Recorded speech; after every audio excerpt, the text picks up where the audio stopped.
그 다음에 이제 경리학의 어떤 학문적인 측면에서 경리학은 도대체 어떻게 정의될 수 있느냐 하면, 결국은 그 학문이라고 하는 것은 어떤 이론을 이제, 공부하는 거잖아요. 그래서 이 경리학이라고 하는 것은 결국은 경영이라는 어떤 현상을 연구하는 학문이다. 이렇게 이야기를 할 수 있겠습니다. 그러면 이제 이걸 이제 좀 구체적으로 정의를 하게 되면, 이게 경영이 특정 목적을 달성하기 위해서 어떤 구성된 조직체들의 어떤 행동을 연구하는 학문이다. 이렇게 이제 정의를 할 수 있겠습니다. 근데 이제 경영이라는 학문도, 어디까지를 경영학으로 볼 것이냐에 따라서 조금 회비의 경영학과 조금 이렇게 넓은 의미의 경영학으로 이렇게 분류를 할 수 있겠습니다. 그래서 조금 회비의 어떤 경영학이라고 한다면 우리가 흔히 알고 있는 그 영리를 추구하는 기업이라는 특정 조직을 대상으로 경영 그 현상을 우리가 연구했기 때문에 우리는 보통 이제 이거를 기업 경영학이라고 보통 이야기합니다. 그래서 근데 그에 비해서 광해 경영학 같은 경우에는 기업뿐만 아니고 이 경영이라는 것은 많은 조직체에서 거의 모든 조직체에서 또는 심지어는 그 개인도 이게 경영을 이게 할 수가 있거든요. 그럴 때 일반 기업뿐만 아니라 우리가 소위 말하는 비영리 기관, 심지어는 뭡니까 정부까지도 이제 이런 경영 원리를 갖다가 이렇게 활용할 수 있지 않겠습니까? 그랬을 때 기업뿐만 아니라 병원이나 학교 이와 같이 영리 일반 조직까지 연구 대상을 이렇게 넓게 잡는 걸 우리는 보통 일반 경영학이다 이렇게 정의를 할 수 있습니다. 그래서 이제 협의의 관점에서 하느냐, 광해의 관점에서 하느냐 이렇게 따라서 학문의 영역을 이렇게 정의를 할 수 있겠습니다. 그런데 이번 강의에서는 이제 우리가 적용은 아주 일반 경영학에도 적용 가능하기 때문에 저희 강의에서는 보통 기업 경영학에 포커스를 맞춰서 하는 경우가 상당히 많다 이렇게 이야기할 수 있겠습니다.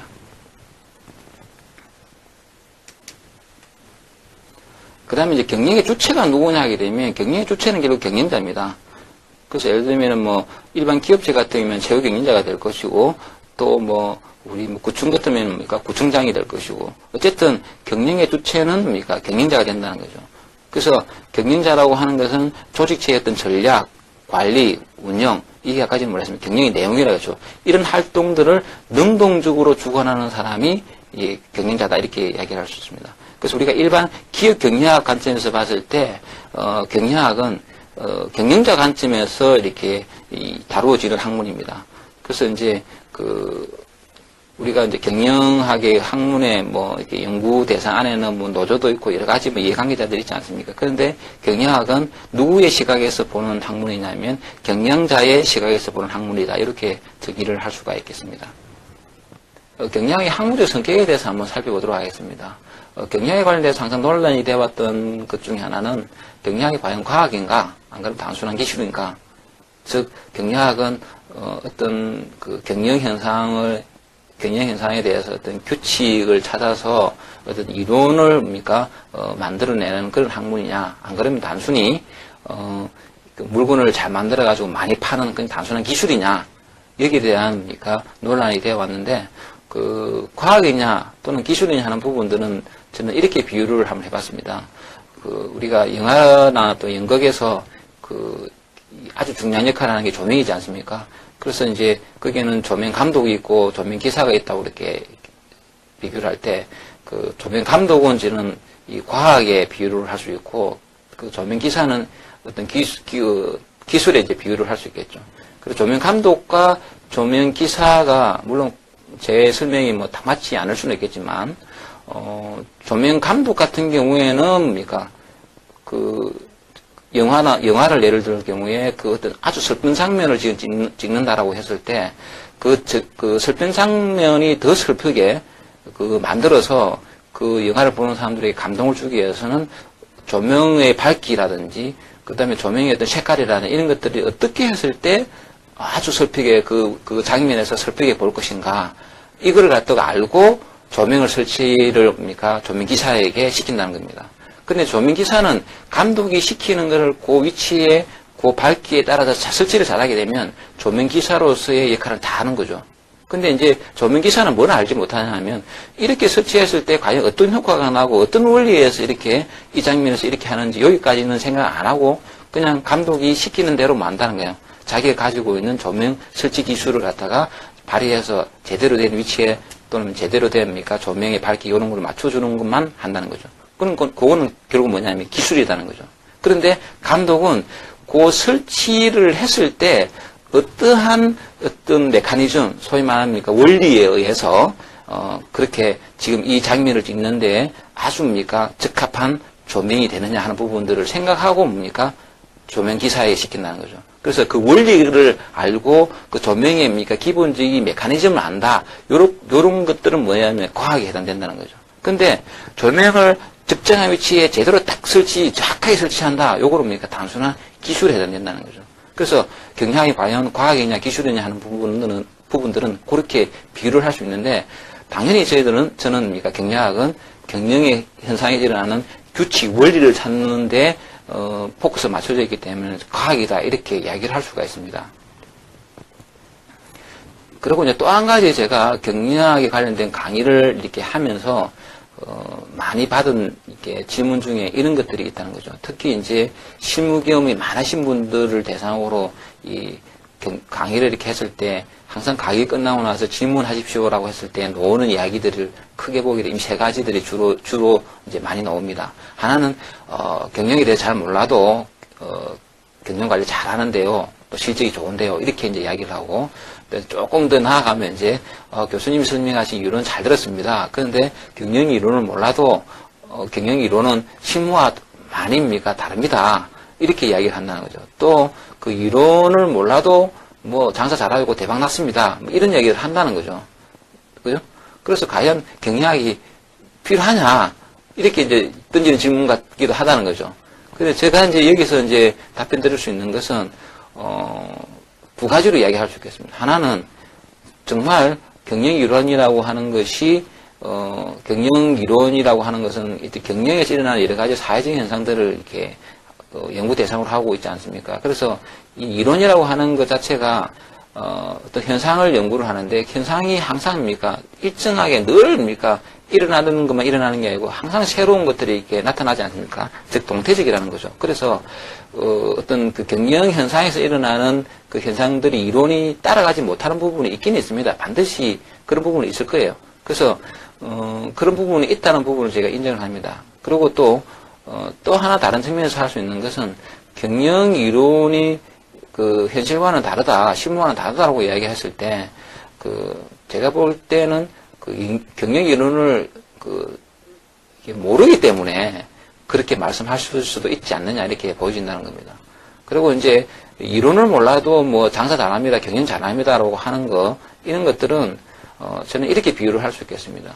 물론 경영 이론에 대해서 몰라도 기업 경영이 잘할 수도 있고 또 장사를 잘해서 대박이 날 수도 있습니다. 근데 그 대박 난 사람들의 사례를 이렇게 분석해 보면 그 사람들이 했던 여러 가지 경영 활동들이 결국 우리 이론에 있던 부분들로 다 설명이 가능하다는 거죠. 그리고 이제 또 어떤 부분에서는 이론으로 설명이 안 되는 부분이 존재할 것입니다. 근데 그 이론으로 설명이 안 되는 부분들은 아주 극소수, 아주 일부분에 해당되는 부분이 있다는 거죠. 예를 들면 이런 겁니다.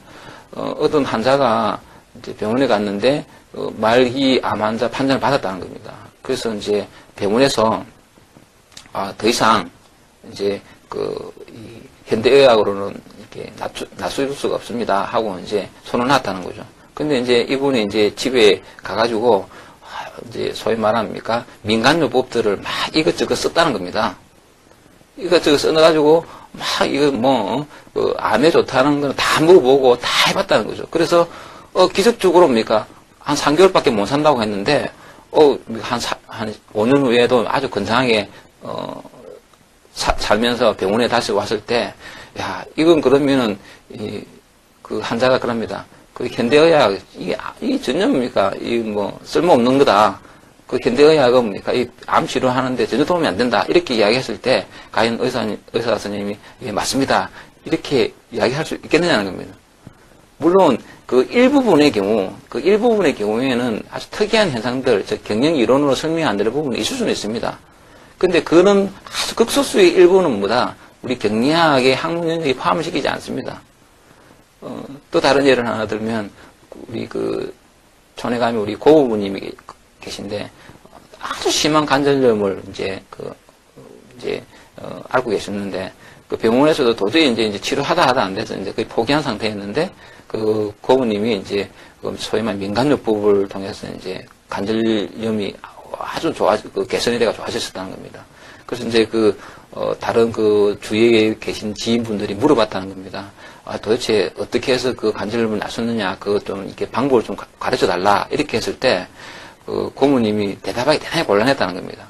왜 곤란했냐면, 한 수십 가지의 치료법을 다 이렇게 했기 때문에 도대체 어떤 민간요법이 이 관절염을 낫게 했는지 도대체 알 수가 없다는 겁니다. 참 우스운 얘기죠. 그래서 우리 경리학의 어떤 학문의 연구 대상이라고 하는 것은 이렇게 우연히 일어나는 거, 또 그러고 이론으로서 설명 안 되는 아주 특이한 부분들은 사실은 우리 학문 영역에 들어오지 않습니다. 그래서 혹시라도 그런 부분들이 존재를 한다 하게 되면 그것 때문에 경리학을 배울 필요가 없다 하는 것은 사실은 이제 아까 앞에서 예를 들었지만 암 환자가 민간요법을 해가지고 정말 기적적으로 한두 명 살아왔던 사람들을 때문에 현대의학을 포기하라 하는 것과 똑같다 이렇게 이야기할 수 있습니다. 나머지입니까? 99%는 어떻게 됩니까? 현대의학에 의해서입니까? 병이 낫거나 또는 개선되는 부분도 있기 때문에 그게 현대의학의 관심 영역이고 또 만약에 경리학을 이렇게 비유를 한다면 그것이 우리 경리학의 관심 영역이기 때문에 특이한 몇 개의 현상들은 우리 경리학의 학문적 영역에 포함되지 않는다 이렇게 이야기할 수 있겠습니다. 그 다음에 이제 경리학의 학문적 성격을 보게 되면 경리학은 앞서 이야기했지만 과학성을 가졌다. 즉, 이론을 추구하는 학문이라는 겁니다. 이론이라고 하는 것은 뭐냐면, 결국은 어떤 현상의 어떤 규칙성을 찾는 거거든요.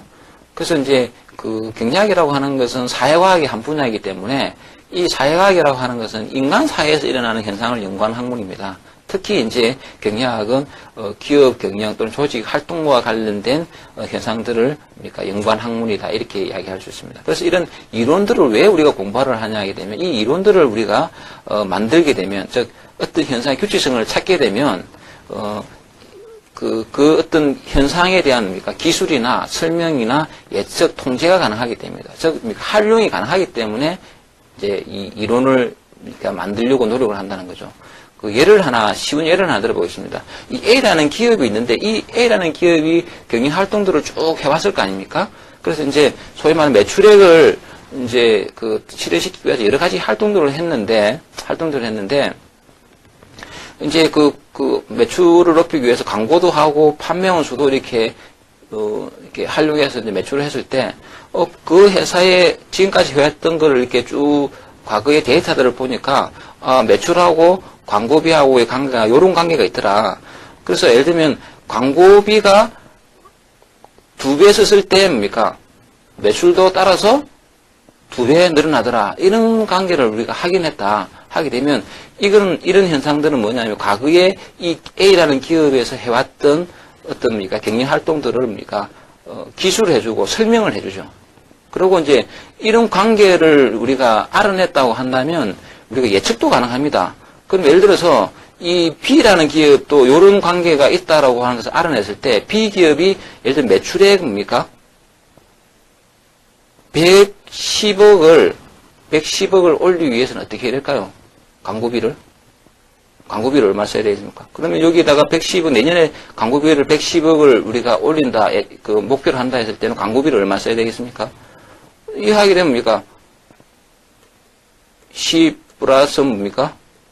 2 광고비 아닙니까? 그랬을 때 이거를 여기다 올리면 어떻게 하면은 100억이 되겠죠? 100억 2 광고비입니다. 그래서 이 2를 나눠주게 되면 50억이라는 돈을 쓰게 되면 어떻습니까? 50억이라는 돈을 쓰게 되면 매출을 만다? 이 110억이라는 매출을 우리가 달성할 수 있다는 겁니다. 이게 이제 이런 어떤 이론들을 만들게 되면 우리 앞으로 어떻게 할 것인가에 대해서 예측이 가능하고 심지어는 통제도 가능하다는 겁니다. A라는 기업을 예를 한번 들어봅시다. 이 매출액을 우리가 높이기 위해서 광고비하고 판매원들을 이제 이용을 하고 있는데 광고비를 1억 썼을 경우에는 매출액에 2억이 매출액이 실현되지만 판매원이 한 명 넣었을 때는 4억이라는 매출이 늘어난다고 이렇게 봤을 때 어떻게 되겠습니까? 매출액을 급격하게 증가시키기 위해서는 어떻게 됩니까? 광고비를 늘리기보다는 판매 원수를 늘리는 게 훨씬 더 빨리 되겠죠. 효율적으로, 효과적으로입니까? 그 목표를 달성할 수 있을 겁니다. 이게 이제 통계가 된다는 거죠.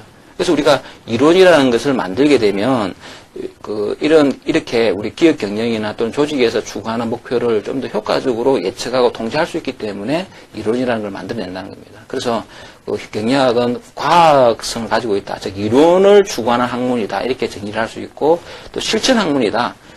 실천 학문이라고 하는 것은 경영학이라는 경영 문제라고 하는 현실적인 문제를 해결하기 위해서 연구가 이루어지고 또 거기 문제에 대한 해결책을 제시해주는 학문이라는 측면에서 실천적 학문이다. 이렇게 정의를 할 수 있겠습니다. 자, 이번 강의에서는 경영이라는 것이 어떻게 정의되고 특히 경영의 정의 안에 포함되어 있는 경영 내용이 에는 어떤 것들이 있고 그 사례를 통해서 우리가 살펴봤습니다. 그리고 이제 학문으로서의 경영학은 어떻게 정의가 되고 또 경영학에 관련된 학문적 성격의 특성에 대해서 우리가 정리를 한번 해봤습니다. 자, 감사합니다.